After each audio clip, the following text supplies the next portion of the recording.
everyone. This is Paris. I'm here with the 411 for the Gospel of Jesus Christ. I wanted to talk to you all today about not my will, but thy will be done.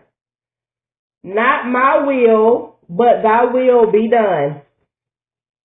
I'm going to be reading from my notes because I'm a note taker, and I'm also going to be reading from the Bible. So let's get our Bibles out. All right, let's go over to 1 Peter 3:18. 1 Peter chapter 3, verse 18.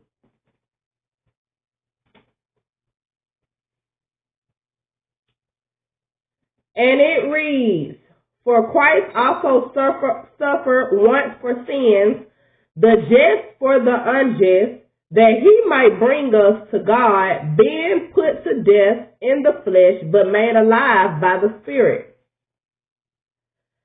Let's also go over to 1 Peter chapter 5, verse 8. 1 Peter chapter 5, verse 8.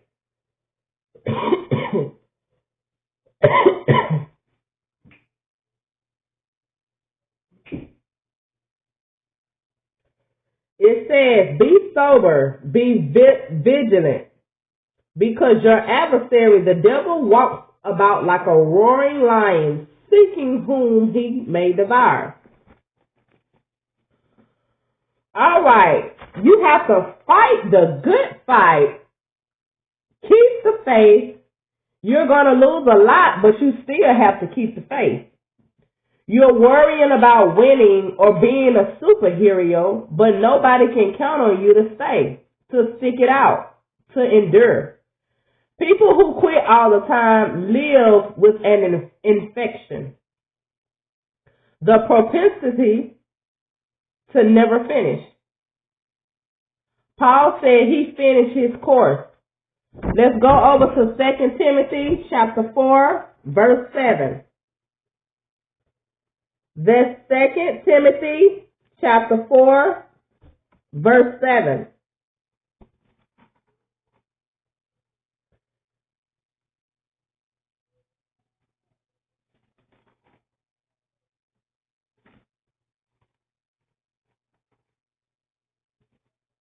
And it reads, I have fought the good fight. I have finished the race.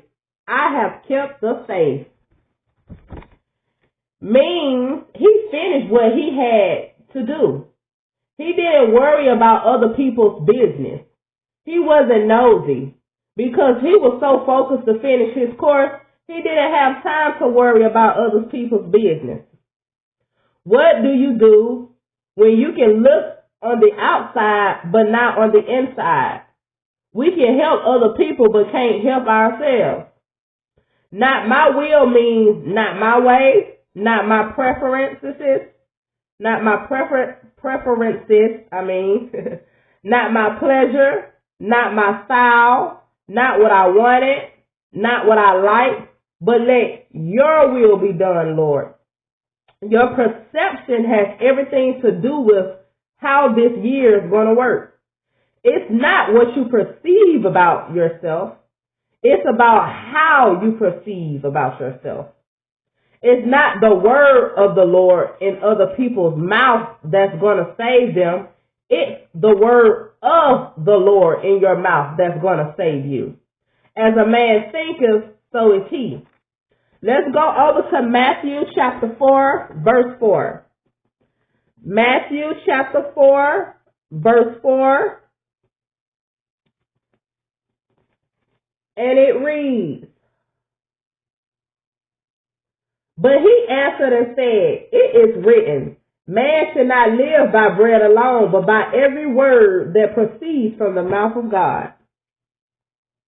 Let's go over to Mark chapter 14, verse 36.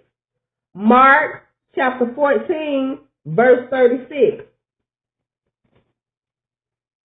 And it reads, And he said, Abba, Father, all things are possible for you.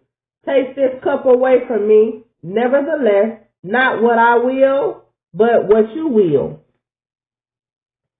And let's go over to Luke chapter 22, verse 42.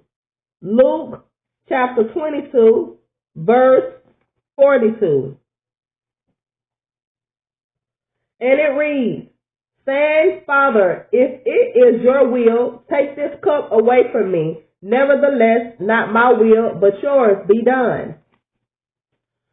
Again, we're talking about not my will, but thy will be done. Have a good one, everyone.